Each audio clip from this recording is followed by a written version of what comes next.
रात के करीब 10:30 बजे भागलपुर शहर का सुल्तानगंज बाजार, जहां सुमन कुमार यादव नामक का युवक अपना बायां हाथ कटा हुआ जो है वह लेकर के दाएं हाथ में लेकर के शहर में निकल पड़ता है।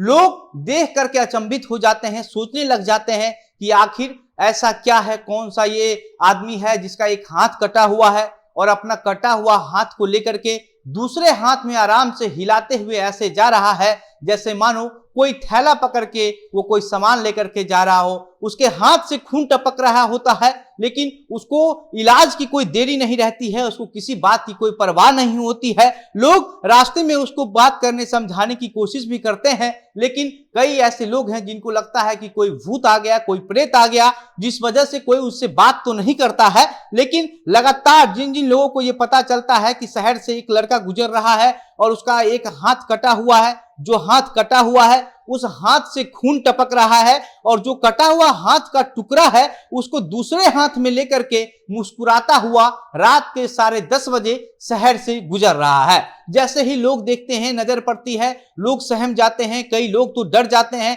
कई लोग वास्तव में मान लेते हैं कि ये कोई आदमी नहीं है, ये भूत आ गया है जो शहर के बीचों बीच अपना कटा हुआ हाथ लेकर के टहल रहा है। क्योंकि ऐसा कभी संभव ही नहीं है कि किसी का एक हाथ कट जाए और उस हाथ को दूसरे हाथ में पकड़ करके वो हिलाता हुआ और मुस्कुराता हुआ शहर से गुजरे। इस तरीके का जो चीजें हैं आमतौर पर फिल्मों में दिखाया जाता है कि कैसे जब कोई भूत आता है तो वह हंसता है, मुस्कुराता है, किसी का कटा हुआ हाथ तो किसी का कटा हुआ गर्दन जो है वह लेकर के घूमता है, टहलता है। और उसी तरीके का जो नजारा है वह भागलपुर शहर के सुल्तानगंज बाजार में देखने को मिला। लोग जो है, कुछ लोग डर जाते हैं, लेकिन डरते डरते पुलिस को फोन करते हैं। पुलिस मौके पर पहुंचती है। पहुंचने के बाद बहुत कोशिश करने के बाद उस युवक को गिरफ्तार करती है, यानी कि उसको बात करती है, उसको अपनी गाड़ी में बैठाती है और फिर लेकर के उसको अस्पताल में जाती है। अब आप ये समझिए कि ये पूरा जो माजरा है, मामला है, ये मामला क्या है। दरअसल सुमन कुमार यादव नाम का एक युवक है।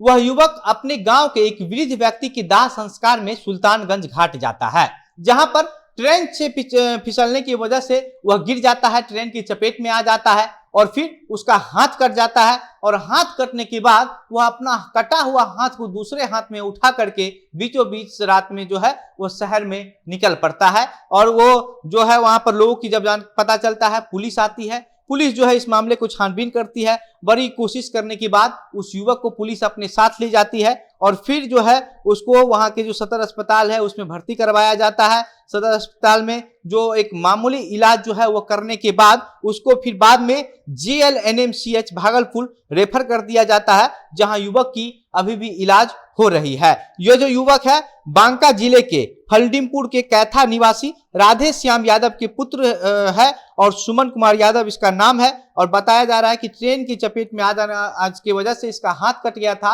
और अपना कटा हुआ हाथ को लेकर के वह रात के बीचों बीच शहर में निकल पड़ता है। उसके हाथ से खून टपक रहा होता है, उसको इलाज की कोई परवाह नहीं होती है, उसको किसी भी तरीके का कोई दर्द महसूस नहीं होता है और मुस्कुराता हुआ अपना एक हाथ का टुकड़ा लेकर के शहर में घूमता रहता है। लेकिन वहीं जो कुछ स्थानीय लोग हैं उनका कहना है कि जो सुमन कुमार यादव है मानसिक रूप से बीमार है, इस वजह से वो इस तरीके का जो कारनामा है वो किया है। लेकिन पुलिस ने जो है वह अभी तक ऐसा कुछ पुलिस की तरफ से नहीं कहा गया है। पुलिस का ऐसा कहना है कि युवक को जो है वह अस्पताल में भर्ती कराया गया है, उसकी इलाज हो रही है। इलाज होने के बाद अगर वो ठीक हो जाता है फिर इस पूरे मामले में जो कुछ अन्य चीजें जानकारी निकल करके सामने आएगी वो सब पुलिस जो है वो मीडिया को बताएगी। बाकी अब इस पूरे मामले पर आप क्या सोचते हैं, आपकी क्या प्रतिक्रिया है, अपनी बातें हमें कमेंट बॉक्स में लिखकर बताइएगा। क्या आपको क्या लगता है कि अगर आप मान लीजिए अपने शहर में हैं और रात के 10:30 बजे कोई युवक इस स्थिति में आपको दिखे